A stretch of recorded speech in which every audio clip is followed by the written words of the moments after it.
memberikan hal-hal yang baik lah ya Bu ya untuk muridnya, untuk pendidikan mereka. Jadi tujuan saya hari ini apa ya Bu, ingin membicarakan atau mengeluarkan keluh kesah saya nih Bu. Iya.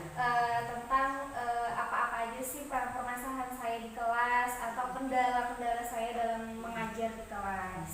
Dan dengan kelas coaching ini kita bisa menentukan apa-apa yang akan Ibu lakukan untuk yang kedepannya dalam pembelajaran. Iya Bu, amin. Harapan besar saya Bu seperti itu. Nah sekarang apa yang menjadi kendala bagi Ibu dalam permasalahan yang ada di kelas? Iya Bu, begini Bu, saya mengajar di kelas 4 ya Bu ya, dengan kurikulum kita yang baru ini tentunya. Kebetulan salah satu murid saya itu Bu, bisa dibilang mungkin dia berkebutuhan khusus Bu. Iya, dalam hal kebutuhan khusus di sini perlu perhatian khusus tentunya Bu. Ada gangguan pendengaran Bu dalam murid saya itu. Dia mendengar kalau kita memberikan apa ya Bu, memberikan instruksi ke umum seperti itu dia kurang menangkap Bu. Nah jadi dia harus diberikan perhatian khusus ke anak tersebut. Kurang mendengar dalam hal di sini bukan berarti dia tidak mendengar sama sekali sih Bu, tapi dia bisa mendengar tapi kurang apa ya, kurang terlalu menangkap Bu untuk instruksi yang setiap saya berikan di kelas itu. Itu tadi dari kata Ibu bahwa anak itu ada masuk dalam kategori ya, dengan permasalahan pendengaran. Ya. Nah, apa yang sudah Ibu lakukan dalam kegiatan pembelajaran untuk mengatasi anak tadi? Iya Bu, untuk proses pembelajaran yang sudah saya lakukan ya Bu ya, saya sih masih mengeraskan suara saya Bu. Pastinya saya mengeraskan suara saya supaya anak tersebut bisa mendengar lah Bu apa yang saya tangkap, apa yang saya berikan, supaya dia bisa nangkap apa instruksi atau materi yang saya berikan. Jadi suara saya keraskan, lebih keras dari biasanya seperti itu Bu. Iya, itu yang sudah saya lakukan. Dari yang suara Ibu sudah lakukan dalam mengeraskan suara itu, apa skalanya perubahan dari anak itu mengerti dalam kegiatan pembelajaran sampai berapa sih sekali? Kalau dari 1 sampai 10? Kalau dari 1 sampai 10 sih mungkin masih 4 atau 5 gitu Bu. Iya Bu, masih kalau dibilang memuaskan sih belum Bu, soalnya masih itu masih ada di skala 4 sampai 5 itu tadi Bu, anaknya itu dalam menerima materi yang saya berikan, walaupun saya sudah mengeraskan suara saya itu. Jadi dari hambatan itu jadi masing-masing skala 4 sampai 5. Iya Bu, perkiraan seperti itu. Apa yang sudah Ibu lakukan? Apakah sudah berkoordinasi dengan pihak keluarga atau dari Ibu sendiri? Apakah ada hambatan dari Ibu sendiri merasakan faktor dari anaknya, orang tua, atau dari guru sendiri? Iya Bu, begini. Jadi setelah saya lakukan hal-hal tersebut, kemudian saya mengeraskan suara saya dalam memberikan materi atau instruksi kepada anak tersebut, saya masih merasa ada yang mengganjal gitu Bu. Nah, saya pernah meminta orang tuanya untuk datang. Di sini tujuannya saya ingin berkonsultasi begitu Bu. Mungkin apakah ada hal yang membuat anak tersebut seperti itu. Saya sudah melakukan pertemuan dengan orang tua anak tersebut. Saya menanyakan apakah dia sejak kecil seperti itu, kemudian apakah dia di rumah juga seperti itu. Siapa tahu kan mungkin dia di sekolah saja seperti itu, betul. Tapi di rumah mungkin dia dengan orang tuanya atau dengan saudara-saudaranya dia ya normal-normal saja. Nah itu kan saya ingin tahu gitu Bu. Nah ternyata setelah saya bertanya dan konsultasi dengan orang tuanya itu, beliau mengatakan bahwa memang dia di rumah juga seperti itu Bu, dan dari lahir dia seperti itu Bu. Nah jadi saya beranggapan bahwa faktor genetik ya Bu, mungkin seperti itu. Jadi bukan berarti karena dia malas di kelas, bukan berarti dia tidak suka dengan pelajarannya, bukan berarti dia tidak suka dengan gurunya, bukan dengan saya gitu Bu. Memang dia bawaannya seperti itu Bu. Nah jadi di situ saya menyimpulkan bahwa anak ini memang berkebutuhan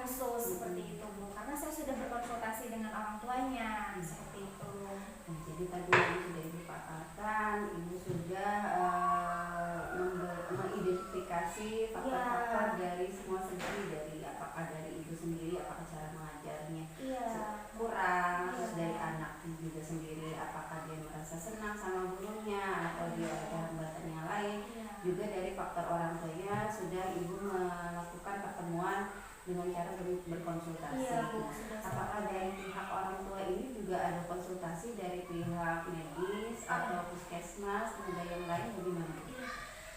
Dari hasil konsultasi saya dengan orang tua itu saya sudah juga tanyakan Bu, apakah anak tersebut ini pernah dibawa ke rumah sakit atau ke puskesmas atau berkonsultasi dengan dokter seperti itu. Kata mereka memang sudah Bu, sudah pernah mereka lakukan konsultasi tersebut.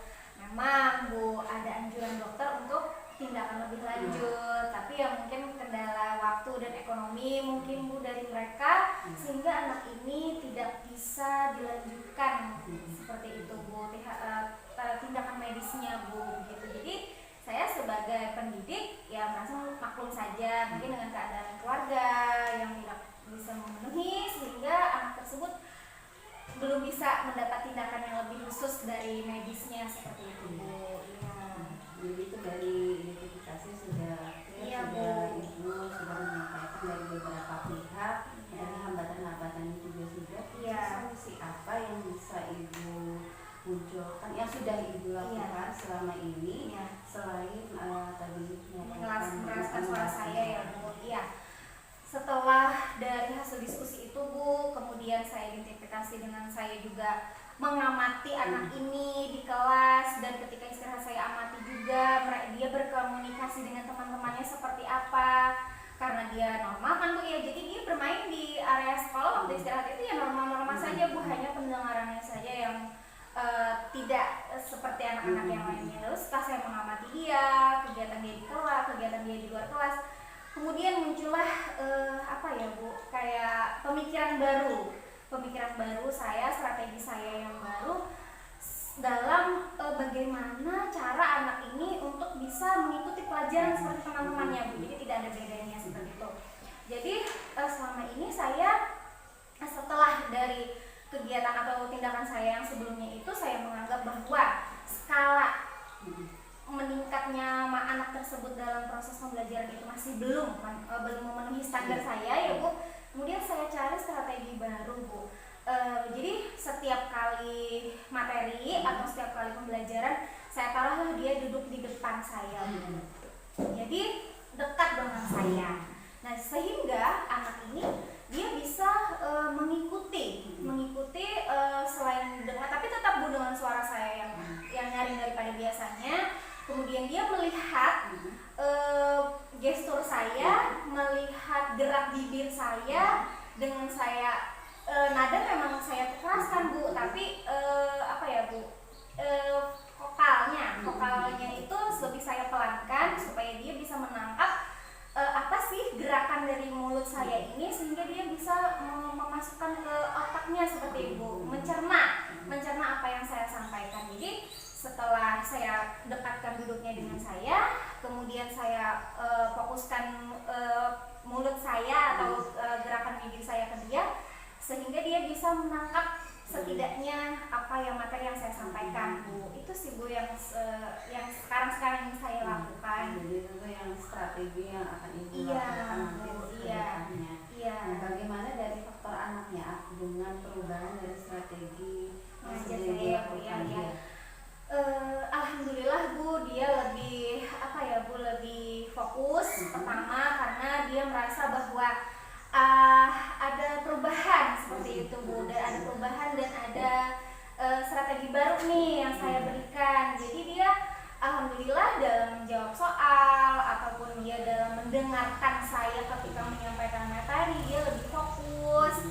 Kemudian dia bisa setidaknya dari 10 soal yang dia kerjakan, alhamdulillah Bu ada peningkatan 7 sampai 8 soal yang biasanya dia belum bisa capai, dan alhamdulillah sedikit demi sedikit Bu dia bisa mencapainya itu dengan proses perubahan yang strategi tadi. Jadi dari strategi yang sudah Ibu paparkan ada perubahan perubahan yang baik dari segi hasil pembelajaran anak. Nah, bagaimana anak ini dalam lingkungan sekitarnya, apakah tidak ada kendala dengan teman-teman yang lain? Oh iya Bu, ya. Jadi tadi saya sudah ada sampaikan sedikit proses dia berkomunikasi gitu ya Bu ya dengan teman-temannya di kelas ataupun di di luar kelas ketika istirahat memang Bu dia ada kendala dalam dalam berkomunikasi dengan teman-temannya. Tapi mungkin karena dia sudah berada di tingkat sudah kelas 4 ya Bu, jadi teman-temannya itu sudah mulai terbiasa sehingga teman-temannya bisa menerima Bu. Iya, alhamdulillah bisa menerima dengan strategi yang sama tadi, dia lebih dekat. Kalau mau berkomunikasi dia mendekati anak ini dengan bicara yang lebih keras, sehingga dia alhamdulillah tidak ada istilah apa ya Bu, perbedaan lah Bu dengan teman-temannya yang lain, karena teman-temannya sudah memaklumi dan sudah mengetahui lah cara berkomunikasi dengan anak ini seperti apa supaya dia bisa merespon komunikasi tersebut. Ya seperti itu. Menurut Ibu untuk ukuran keberhasilannya berapa skalanya kalau setelah melakukan strategi? Iya Bu, iya. Setelah saya merubah ya Bu ya, merubah strategi pembelajaran saya dengan hanya saya ngomong dengan suara yang keras saja, kemudian sekarang saya dekati dia, tempat duduknya saya pindah ke dekat dengan saya. Alhamdulillah Bu, yang tadinya seperti saya ceritakan dengan Ibu 4-5% skalanya, sekarang alhamdulillah sepertinya meningkat sampai 7 dan 8% lah Bu ya. Alhamdulillah Bu seperti itu. Jadi sudah ada peningkatan. Iya Bu, alhamdulillah. Nanti diharapkan untuk kedepannya dia akan melakukan. Amin, betul Bu. Iya, lebih baik. baik ya, harapan saya seperti itu Bu. Komitmen apa yang bisa Ibu lakukan setelah melakukan tadi pendekatan kepada anak itu?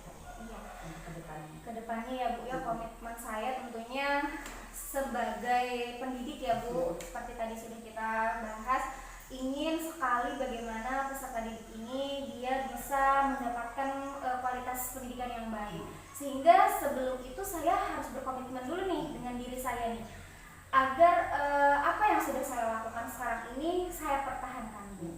Nah, saya pertahankan dan semoga saya bisa meningkatkan lagi Bu, meningkatkan lagi apa yang sudah saya lakukan untuk anak ini, sehingga anak ini nantinya bukan hanya paham satu materi saja, tapi paham semua materi yang saya sampaikan. Nah, jadi komitmen saya seperti itu Bu, ingin terus dan terus belajar tentunya agar anak ini tidak merasa dia berbeda Bu dengan anak-anak yang lainnya. Iya Bu, seperti itu.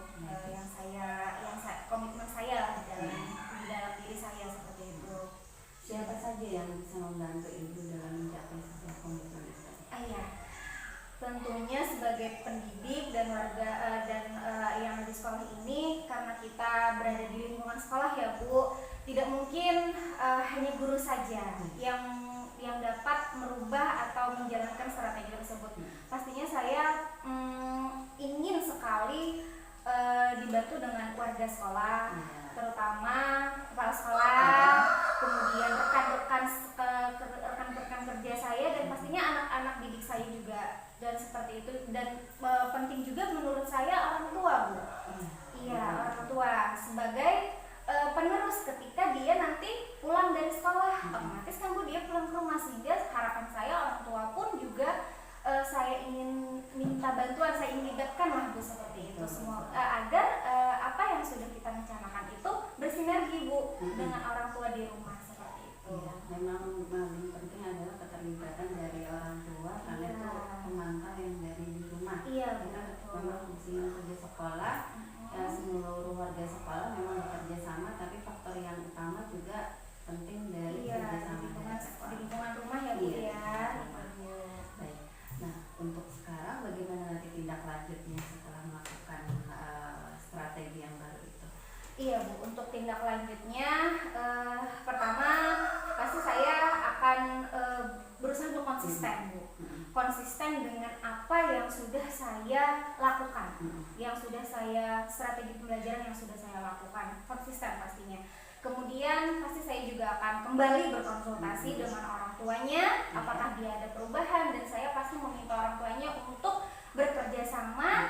Kemudian saya juga akan meminta bantuan kepala sekolah saya Bu untuk tindak lanjut ini. Mungkin beliau nanti bisa memberikan saran-saran dengan kawan-kawan sejawat juga, dan pastinya saya akan berusaha mencari referensi baru lah Bu untuk mengatasi karena sebagai pendidik pasti saya merasa banyak kekurangannya, sehingga perlu belajar bagaimana caranya anak ini nantinya ke depannya di kelas-kelas berikutnya dapat